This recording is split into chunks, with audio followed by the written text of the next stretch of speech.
So our next force is the bargaining power of clients. Okay?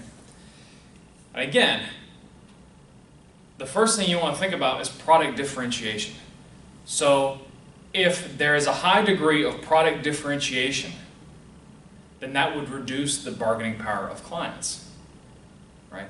And you think about it, if you've got something so special that it can't be bought anywhere else, or it's got these fancy bells and whistles if you're talking about a technology product, the client can't say, I don't want to, can't you lower the price for me? They'll say, well, where else are you going to find this thing? This is one of a kind. This is special. This is unique.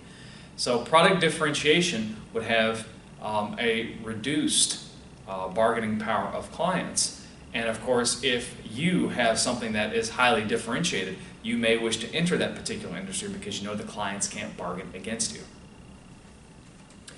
Then you can also look at the size and concentration of clients. Okay? That can have a positive impact on the bargaining power of clients. So if you enter an industry with a certain kind of product and you've only got like 2 or 3 very large potential clients, let's face it, they're going to be pretty much calling the shots, because if you don't like the price that client A is willing to pay for your service, you've only got B and C. And if B tells you no, probably C will too. So you will have to bend to the will of your clients. Compare that to having lots of small clients that are bargaining with you.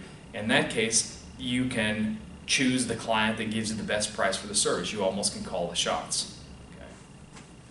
Clients' switching costs are also important, and they would have a negative impact on the bargaining power of clients. An example might be, think about if you got a workplace and everyone's been using Macs in that workplace for, I don't know, the past 10 years.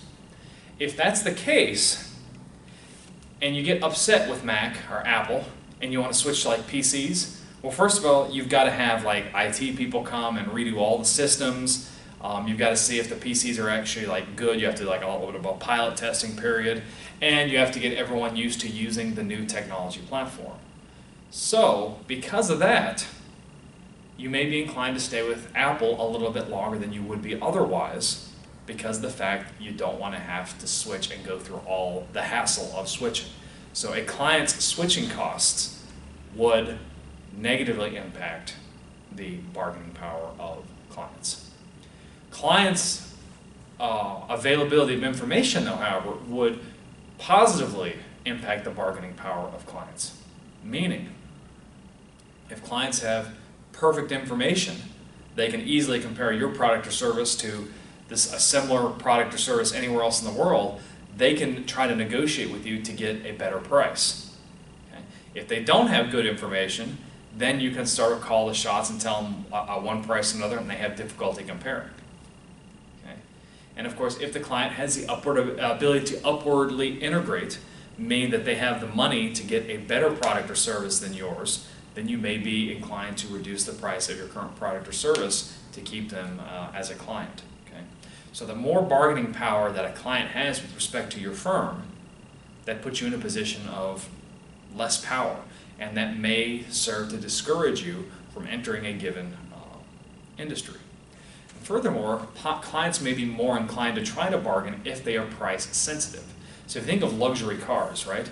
If you have a Rolls Royce and you slap on another $10,000 to the price tag, those customers that buy a Rolls Royce probably aren't going to care, right? Whereas if you're talking about a Honda and you add another $1,000, that's a huge increase in the price, and those clients might be more willing to bargain. Furthermore, if the cost of a particular product relative to the total cost of the overall product or service is high, then those clients might be willing to bargain too. Think about computers again. If probably the most expensive component of a computer is the chip, the microchips, right?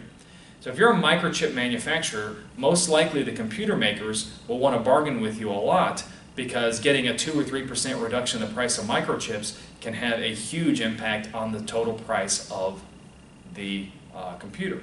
So that's also important. So kind of bottom line up front, if clients have a great degree of bargaining power, that may discourage you from entering a given industry. So that wraps up bargaining power of clients. We'll switch to our next force in the next video.